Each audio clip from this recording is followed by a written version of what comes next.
कहानी का नाम है द रेड ट्रैप। सेल्मा लेगरलॉफ ने इसे लिखा है। रेड ट्रैप जो कि एक पैडलर होता है, पैडलर जो कि घुमक्कड़ आदमी है, वेगाबॉन्ड है, जो कि इधर उधर घूमने का काम करता है और छोटी छोटी पत्तियों से रेड ट्रैप बनाने का काम करता है, यानी छुएदानी बनाने का काम करता है। एक दिन उसके दिमाग में ख्याल आता है कि ये पूरी दुनिया जो है वो रेड ट्रैप है। कहने का मतलब ये हुआ कि जिस तरह से मांस का टुकड़ा जो है वो चूहे को फंसाता है, इसी तरह से जो पैसा, कार, कपड़े, रोटी, कपड़ा, मकान, ये सभी जो है वो इंसान को फंसा देते हैं। वाओ, मैं कितना बड़ा फिलोसोफर हूँ, रेड ट्रैप पेडलर सोचता है। और उसके बाद में वो चलने लगता है। लेकिन मैं आपको बताना चाहता हूँ साथियों कि ये जो पेडलर है, इसकी ज़्यादा कमाई नहीं होती है। ये इधर उधर से मांग करके तार इकट्ठे करता है और रेड ट्रैप बनाता है। यह भीख भी मांगता है और कभी कभार इसको चोरी भी करनी पड़ती है, जो कि इसकी एक मजबूरी है। साथियों, कहानी को आगे बढ़ाता हूँ। पैडलर जो है एक दिन एक रास्ते से गुजर रहा होता है और उसे एक झोपड़ी दिखाई देती है। वो झोपड़ी पर खटखटाता है और झोपड़ी में से एक बूढ़ा क्रॉफ्टर क्रॉफ्टर यानी किसान बाहर आता है और वो कहता है, क्या हुआ? तब वो पूछता है, तब वो कहता है कि मुझे आपके घर में शरण चाहिए। तब वो क्रॉफ्टर सोचता है, क्योंकि उस क्रॉफ्टर यानी उस किसान के ना बीवी थी ना बच्चे थे, घर में कोई भी नहीं था, वो अकेला था। वो सोचता है कि एक रात के लिए कोई साथी मिल जाएगा, बातें करेंगे, अकेलापन दूर हो जाएगा, लोनलीनेस लोनलीनेस दूर हो जाएगी। इस तरह से वो उसे उसके घर में शरण दे देता है। क्रॉफ्टर जो है वो पैडलर के लिए दलिया बनाता है, दलिया पकाने के लिए रख देता है और बीड़ी काट और जिसे हम तंबाकू कहते हैं वो काट देता है अपने और पैडलर के लिए। पैडलर और कॉप्टर जो है वो दलिया खाते हैं। इसके बाद में मजोलिस नामक एक गेम खेलते हैं, जो कि स्वीडन स्वीडन की ये बातें चल रही है दोस्तों, जो कि स्वीडन एक देश, स्वीडन की ये बातें हैं। तो इसके बाद में दोनों जो है वो रात को सो जाते हैं खेलने के बाद में।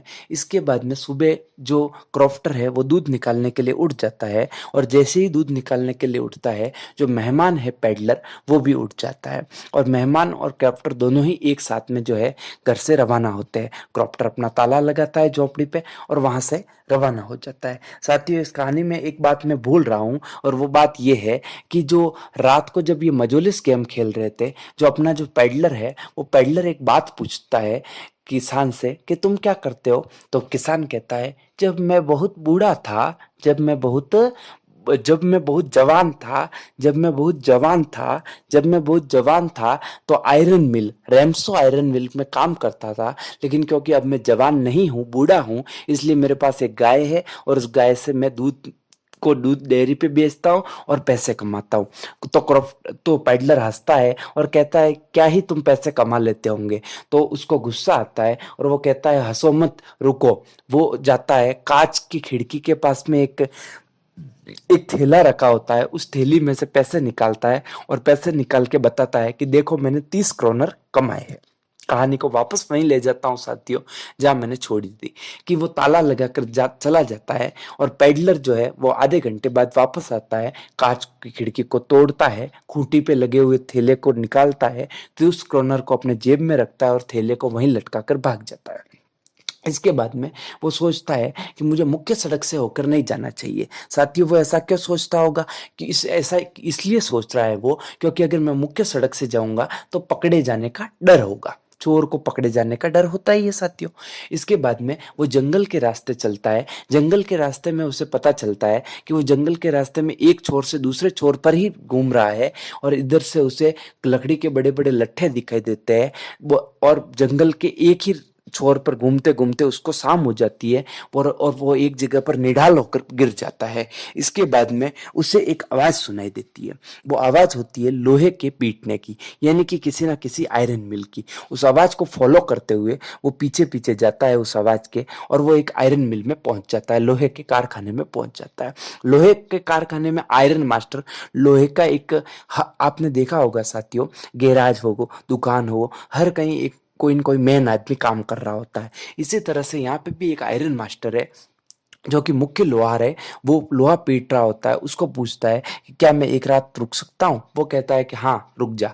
तो फिर वो वहां पे सो जाता है। वो सोचता है कि सुबह मैं उठूंगा, इस लोहार से पूछूंगा पता कि किधर से जाना है, और मैं घर चला जाऊंगा। घर साथियों कहने का मेरा सिर्फ इतना सा मतलब था कि मैं सुबह जो है वो वापस अपने छुए दानियां बेचने निकल जाऊंगा, क्योंकि उस पेडलर का कोई घर नहीं था। उस रात में एक उसका उस आयरन मिल का आयरन मिल डायरेक्टर, जिसे हम मालिक कहते हैं, वो आता है। और जब वो आता है और वो कहता है कि वो देखता है कि भाई लोहा अच्छा पक रहा है, लोहा सही से पकाया जा रहा है आग में कि नहीं। और फिर वो देखता है कि एक आदमी सो रहा है। वो पूछता है अबे ये कौन है? तब वो कहता है, वो मुख्य लोहार कहता है कि ये एक आदमी है जो यहाँ पे मेरे को शरण मांगी थी और मैंने इसको दे दी। तुमने शरण क्यों दी? क्या तुम नहीं जानते कि आजकल चोर कितने घूमते हैं? इसने चोरी कर ली तो? अरे चोर जैसा तो सर मेरे को कुछ दिखा नहीं। कौन कहता है? Iron master. तब वो जो आयरन मिल डायरेक्टर है वो उसके पास में जाता है, और पास में जाते ही एकदम से चौंक के कहता है, ओ कैप्टन नील सोलोप, ओ कैप्टन नील सोलोप, क्या तुम हो? अरे नील सोलोप, तुमने आर्मी क्यों छोड़ दी? तो क्या तुम्हें पता नहीं है कि हम एक दोनों दोनों जो है एक ही बटालियन में थे? साथियों, मैं आपको बताना चाहता हूं कि आयरन मिल डायरेक्टर पहले जो है बी आर्मी में हुआ करता था, और उसका एक दोस्त था नील सोलोप, जिसने अपनी नौकरी को आधे में ही छोड़ दिया था। जैसे 60 साल की नौकरी है तो 30 साल में उसने छोड़ दिया था। इस तरह से जो वो इस तरह से पैडलर अपने दिमाग में सोचता है कि अगर ये मेरे को अपना पुराना दोस्त समझ रहा है तो इसको समझने दो, क्योंकि क्या पता इससे मेरे को और ज्यादा क्रोनर मिलेंगे। अभी 30 मिले, अभी 300 मिलेंगे। तो वो कहता है कि हाँ हाँ, तुम नहीं जानते कि भगवान ने मेरे साथ कितना बुरा किया है। तब वो आयरन मिल डायरेक्टर बताता है कि मेरी पत्नी एलिजाबेथ मर चुकी है, मेरे दोनों बच्चे जो है बाहर विदेश में रहते हैं जिनकी शादियां हो चुकी है, और मेरी एक छोटी बेटी विलम्शन, एडला विलम्सन, एडला विलम्सन जो है वो मेरे साथ में रहती है, और हम दोनों अकेले हैं। और हम ये सोच ही रहे थे कि क्योंकि क्रिसमस आ रहा है और हमारे साथ में मनाने के लिए कोई दोस्त या फिर कोई रिश्तेदार नहीं है, इस तरह से वो उसे कहता है कि तुम मेरे घर घर चलो। इस बात से पेडलर डर जाता है, क्योंकि उसे चोर होने का तो है ही है, उसे पता कि मैं चोर हूं, इसलिए वो कहता है कि मैं नहीं आऊंगा। फिर भी कहता है कि चलो, फिर कहता है नहीं आऊंगा, चलो नहीं आऊंगा, चलो नहीं आऊंगा। इस तरह से वो हार मानकर आयरन मिल डायरेक्टर अपने घर चला जाता है, और अपनी बेटी जो विलम्शन है उसे कहता है कि तुम उसे लेने के लिए जाओ। तब वो घोड़ा गाड़ी लेकर अपने साथ एक नौकर के एक हाथ पर एक सूट लेकर उसके साथ में जाती है, और जाकर देखती है तो एक आदमी जो है वो आग के बिल्कुल पास में सो रहा है, और उसका जो पैंट है वो इतना ज्यादा गर्मी की वजह से गीला हो चुका है कि जलने में अब कुछ भी समय नहीं बचा है, और धुआं उठने लग गया है। और मुंह पर जो है उसने टोपी डाल रखी है। वो टोपी हटाती है और वो पूछता है कि आप कौन? तो वो कहती है कि मैं जो हूँ वो इस आयरन मिल डायरेक्टर की बेटी हूँ, और मैं आपको लेने के लिए आई हूँ अंकल।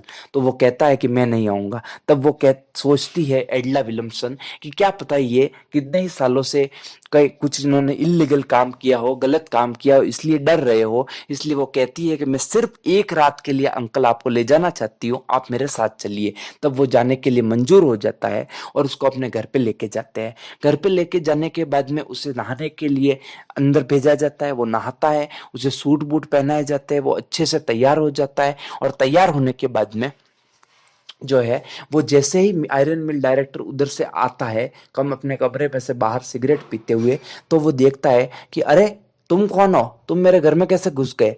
तो और बहुत बदतमीजी से बात करता है। तब पैडलर कहता है कि साहब मेरी कोई गलती नहीं है, आपने पहले मुझे कहा था कैप्टन।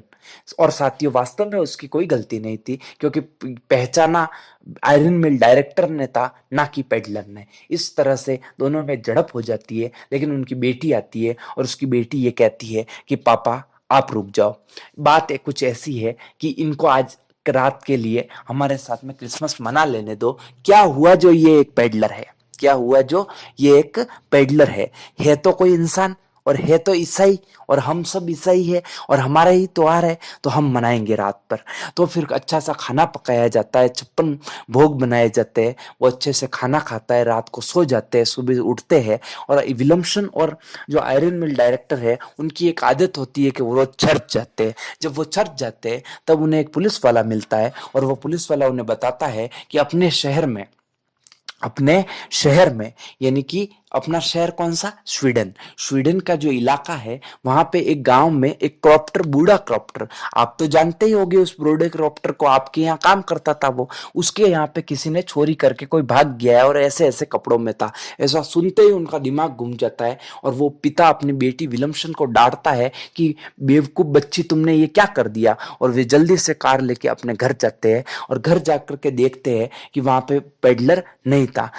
पिताजी जो है वो सोना चांदी पैसे इनको देखने के लिए अलमारी की तरफ भागते हैं, जबकि बेटी जो है अपने कमरे में जाती है और एक खत देखती है। उनका नौकर उन्हें ये बताता है कि उनके जो नए कपड़े उसे दिए गए थे, वो नए कपड़े वो देकर वापस चला गया है, जो कि वॉशरूम में रखे हुए हैं।